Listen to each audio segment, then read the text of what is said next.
New format PogChamp, new format PogChamp.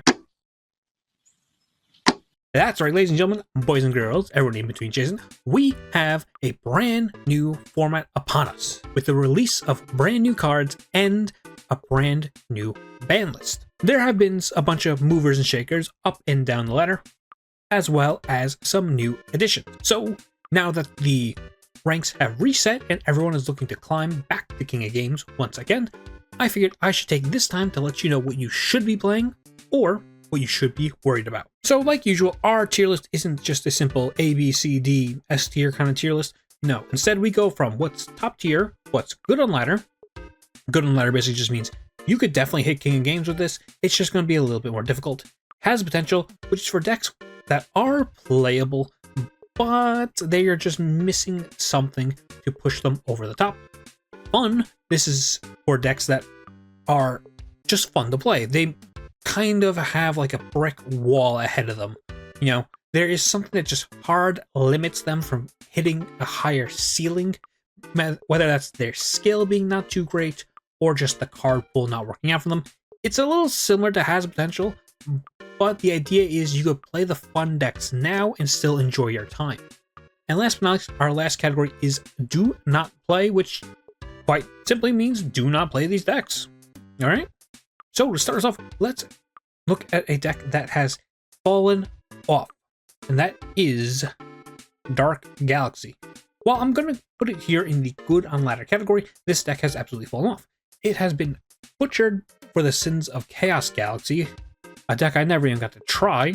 It apparently showed up during the WCQ and absolutely swept, but before I even got a chance to even look at it, the ban list was announced, so I said, okay, well, I'm not going to worry about that. So we lost a whole bunch of consistency, we lost a whole bunch of the top end, and then we made even the low end way worse. Dark Galaxy gets the good on ladder slot here just because, yes, it still can go to the highest of high-end boards, but it's going to be not very common that you see that happen in the first place. Next up, we got a fun deck. We had insects. So there were some new insect cards released between the last tier list and now. They didn't really change much of the deck, so the deck still gets this slot here in the fun category because it's fun. It's just a fun deck to play. It's not great. It's not great. The new insect scale doesn't really do much to push it anywhere else, so you can play around with that if you're interested, but I'm just going to consider the previous version of insects, you know, for this tier list and put it back in the fun. And speaking of previous meta decks that got butchered by a ban list, we have Gaia. Yes, I'm still including Gaia on these lists because it is still technically a real deck, even though it has been absolutely destroyed by the ban list. Its skill got rebalanced, its cards got hit. It's crazy. It's crazy. It's crazy how bad it is. Honestly, I tried a bunch of times to look at Gaia decks. Maybe we can do some of these cards. This guy, battle-tested guy, he is crazy. But this deck just doesn't do anything. It just doesn't do anything good. Well, we got Royal Rebels. I'm going to throw Royal Rebels over here in the Has Potential category. Royal Rebels is a very interesting deck. It feels like they're just missing one or two things to really push them over the edge. Their skill is good. The problem is the deck is just inconsistent. It's very reminiscent of Dark Galaxy here, where it does have a really good high roll play, a really good OTK potential, but it just doesn't have the consistency. Dark Galaxy got its consistency with the Void Corridor spell and the skill milling, but Royal Rebel just hasn't gotten the same treatment. Maybe in the future, we could get a new skill or some new support that really puts it over the edge. Another deck for Do Not Play, Mill. Mill also got hit by the ban list. It's a deck I've never seen personally, outside of one replay that's up on my channel if you want to go find that. You just gotta look for the video titled Santa Claus or something. I couldn't even remember at this point.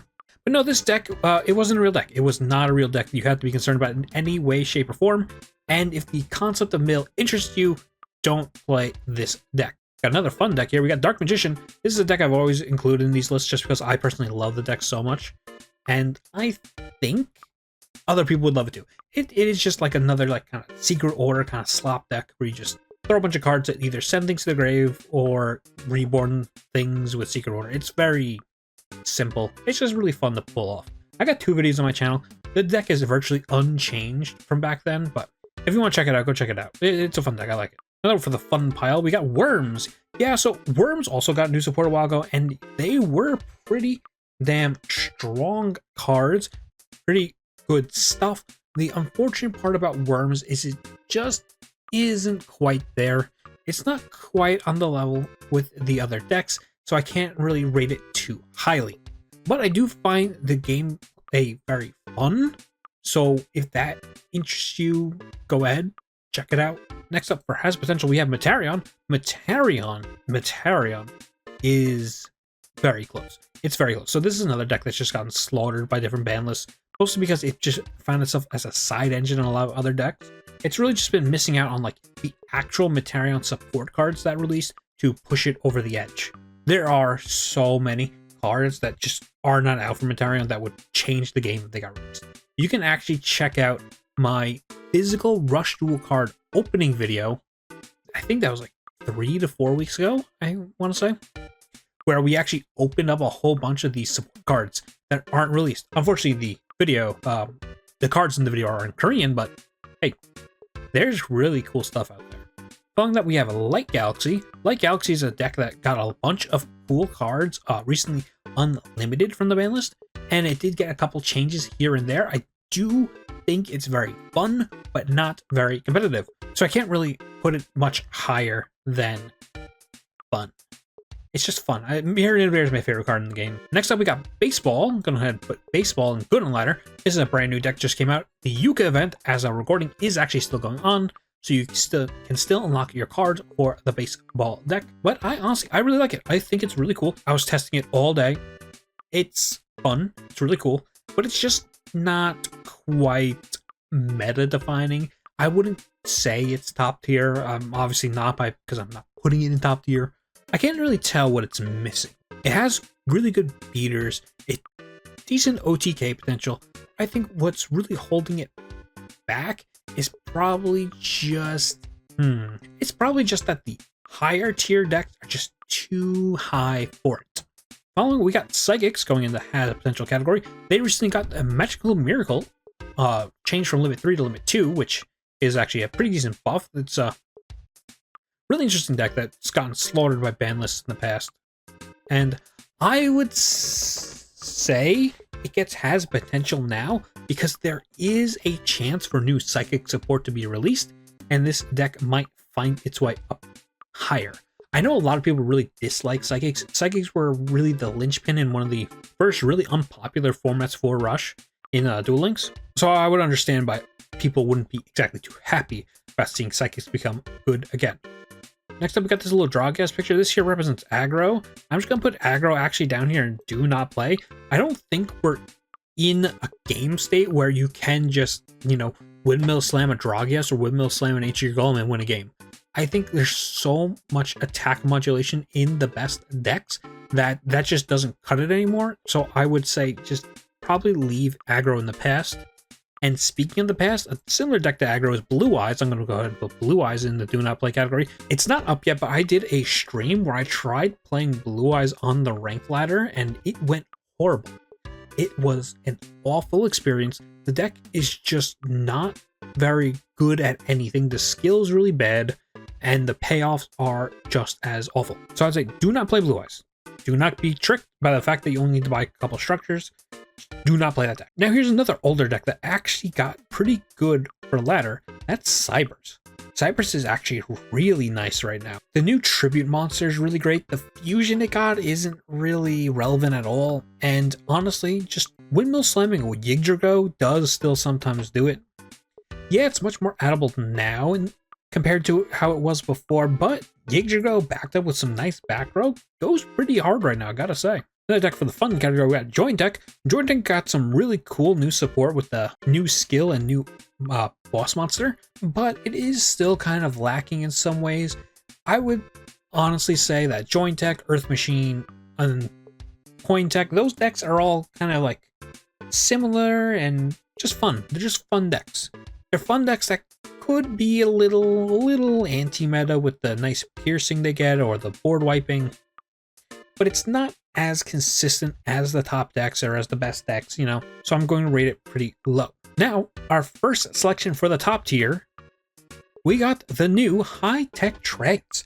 The high-deck Dragon fusion cards are super powerful. They're super cool. They mill, they burn, they do all these crazy things. Sometimes you lose the game without ever going to battle. And I think that is actually kind of sick. They play around the best trap cards a lot by just never going battle, which is really cool. And also they have crazy OTK, board wipe, and burn potential. Keep an eye on this channel. I don't know if it's going to be this week, but definitely maybe next week. I'm going to be doing a video on high-tech dragons to go more in depth. Following that, we got the Magnum decks. So this is going to be covering Max Overload, Magnum Overload Turbo, the other version of Stall that exists. This guy right here is just going to represent all those, and most of them are fun. Stall's obviously not fun, but Max Overload and the Double Extraction deck, those are fun decks. They're fun decks. They're not crazy, they're just fun. Another deck for good on ladder, we got Pyro. Pyro's a deck that I've actually been really hyped up about. Ever since I played it in the WCQ to some pretty decent results, I've been very excited for this deck to come back after the ban list. The thing that was holding it back for me was the confliction of Secret Order and Executive Writing, and now Pyro can play both of them at 3. I think that's really sick. This deck is definitely going to be a powerhouse in the sort of like kind of aggro-y spot that Dragons is kind of in as well. It's a very similar deck to the Miragias, Dragias Dragons. So we got Cyber Dragon. So Cyber Dragon is another deck that was previously top tier that, that's fallen off in the times. It hasn't gotten hit or anything. It's actually gotten more support. The problem is the best decks are just that much better. But I do think Cyber Dragon is still pretty good. There are some generic Light Machine cards and Cyber Dragon cards that just haven't come out in Rush yet. I think if those came out, it would definitely push Cyber Dragon up further. But while we don't have them, this deck unfortunately sits here in the bottom tier. Following that, for another deck that's good on ladder, we have the Dragias Miragias Dragon Fusion deck.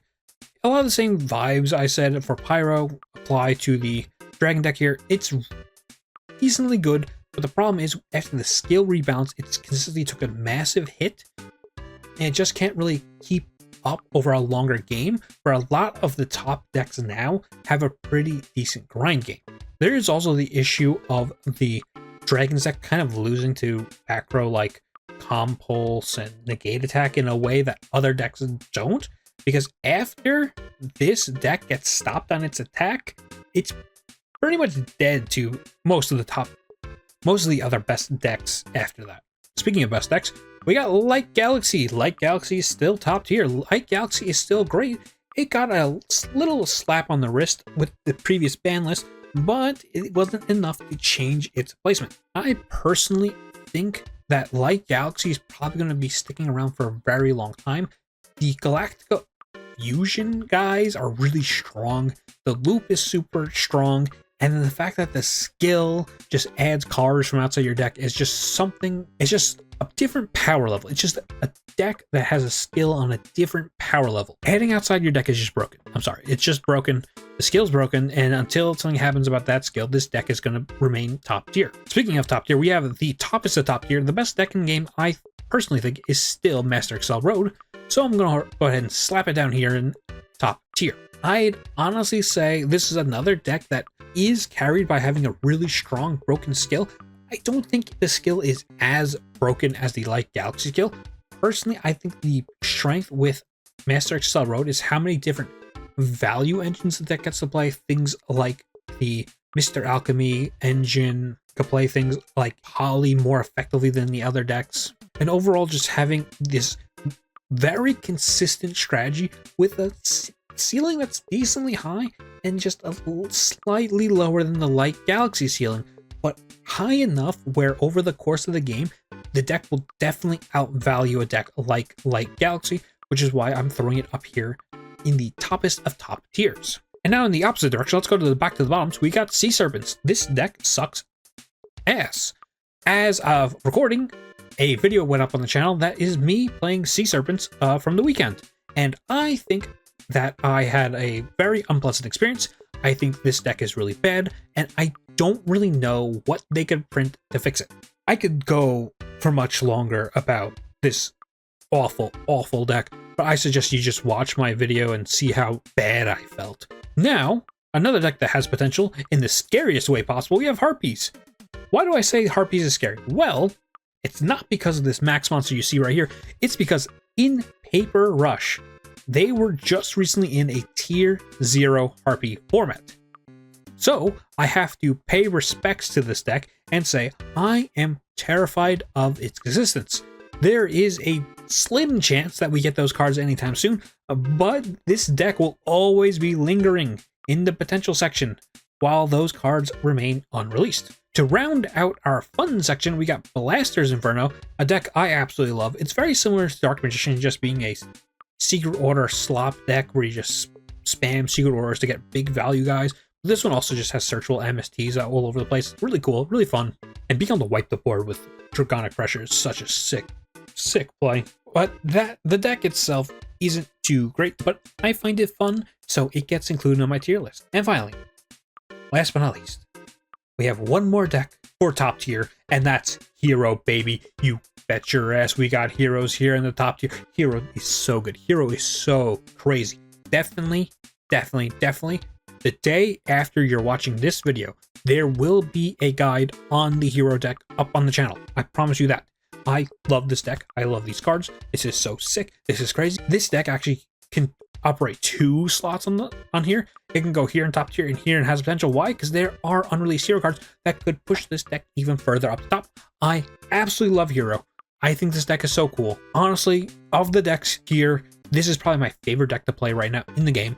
I would highly recommend, if you're hopping back into the Rush kind of ranked experience, the ranked pool, the ranked ladder, whatever you want to call it, I suggest you pick up Hero and give it a shot. You will be mostly playing Hero mirror matches, don't get me wrong. I think it's cool.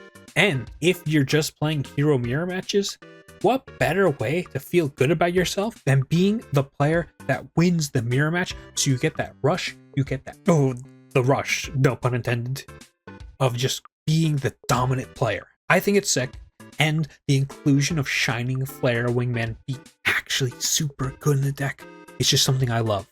I love those old hero cards, and it's so crazy that they're just the best thing you could be doing in Rush. So cool. If I had any complaints about Hero, it would probably just be that the attack modulation on the skill is a little egregious, but I can't complain. I love this deck. I can't complain. I love it. I love this deck so much. So I'm just not gonna complain. Anyway, that's it for the list. I know this isn't as big of a list as I would usually make. I did exclude a lot of previously included decks just because I only wanted to include decks that are really relevant to the current experience. Yeah, you could fight pretty much anything on ladder, but you're most likely not going to see any of those. So I want to say thank you for watching this video. If there's a deck you think I left off that deserves to be on here, leave that in the comments below. And besides that, I also would like to say that as of today, I have officially reached affiliate status on twitch.tv. So if you are not following the Twitch channel, I suggest you hop on over. Big things are happening on Twitch, and I suggest you join up. All right, that's it for me. Goodbye. Thanks again for watching.